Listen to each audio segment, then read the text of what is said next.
आज प्रेस वार्ता में आए हुए मीडिया कर्मी भारतीय लोक चेतना पार्टी के राष्ट्रीय, प्रदेश एवं जिला के सभी पदाधिकारीगण, कार्यकर्ताओं सभी को मैं धन्यवाद देता हूं।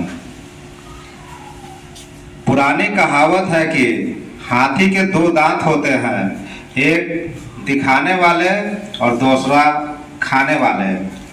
इसी प्रकार भाजपा के दो रूप हैं।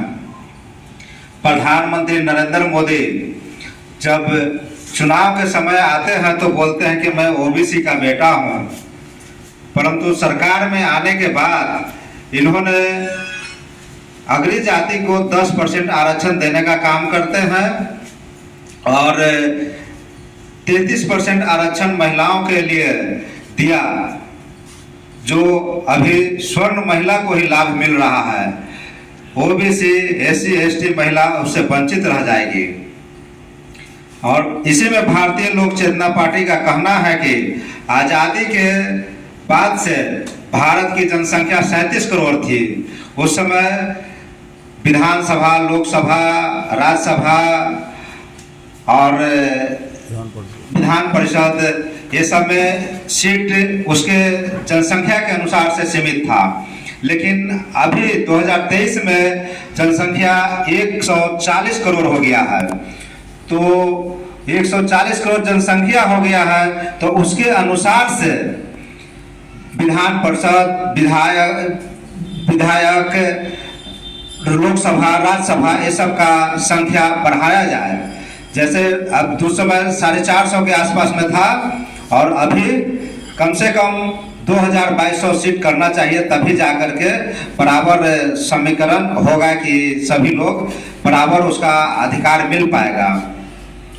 तो इसी में अब चूंकि आधी आबादी महिला का है, जो खेत खलिहान में काम करने को लेकर आसमान तक सभी क्षेत्रों में काम करती है, अतः 50% सीट महिलाओं के लिए आरक्षित हो, जिसमें ओबीसी, एससी, एसटी वर्गों के लिए आरक्षण का कोटा बढ़ाया जाए।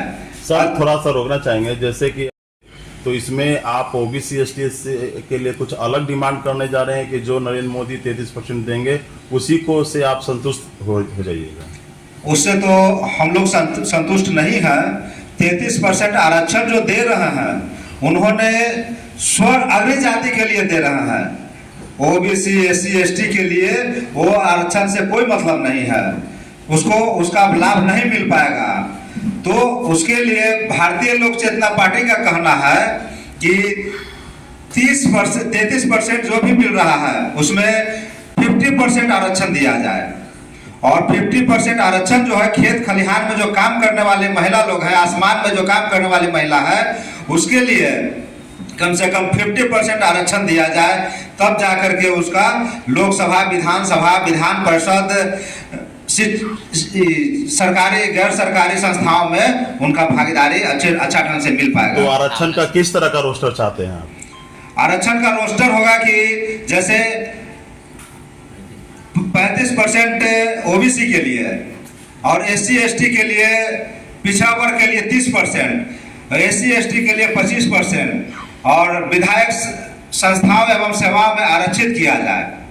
तो जो 33% से जो सरकार अभी जो लाने जा रही है 33% का, तो 50% में आप जो कह रहे हैं कि 50% देंगे, तो जो गरीब गुरबा के जो महिला है उसके लिए क्या आप संघर्ष करने जा रहे हैं क्या आगे चल के? हाँ, उसके लिए हम लोग संघर्ष करने के लिए पार्टी 2 अक्टूबर 2023 को गांधी जयंती के अवसर पर कुम्हरार पार्क में मौर्यकालीन सम्राट अशोक का जो राज दरबार बनाने, अशोक की प्रतिमा स्थापित करने तथा उसे अंतर्राष्ट्रीय पर्यटक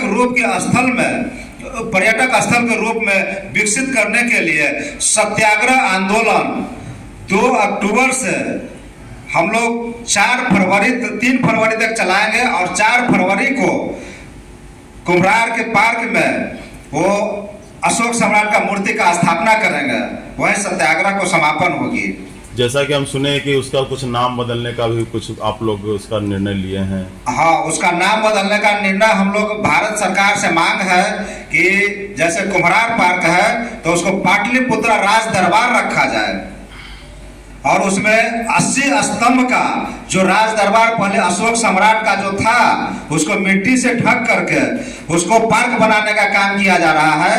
उसको 80 स्तंभ का राज दरबार स्थापित हो और उसमें अशोक सम्राट का मूर्ति भी स्थापित हो, तभी जाकर हम लोग का काम वहाँ पे होगा। 2 अक्टूबर से क्या पूरे बिहार या पूरे भारत में आप क्या कुछ उसका कार्यक्रम बनाने जा रहे हैं कि वो 4 तारीख का जो समापन आप करिएगा कुम्हार पार्क जो है, तो उसके लिए क्या कुछ रूपरेखा बनाए हैं क्या उसके लिए? जी, रूपरेखा बनाया गया है कि हम लोग 2 अक्टूबर से जो सत्याग्रह आंदोलन शुरू उस दिन से करेंगे, 2 अक्टूबर के उस दिन से हम लोग पूरे बिहार में के गांव-गांव में जाकर घर-घर जाकर के लोगों को बताने का और आह्वान करेंगे कि आप लोग पटना चलें और आकर के अपने अशोक सम्राट का जो है मूर्ति को स्थापना करने में सहयोग करें।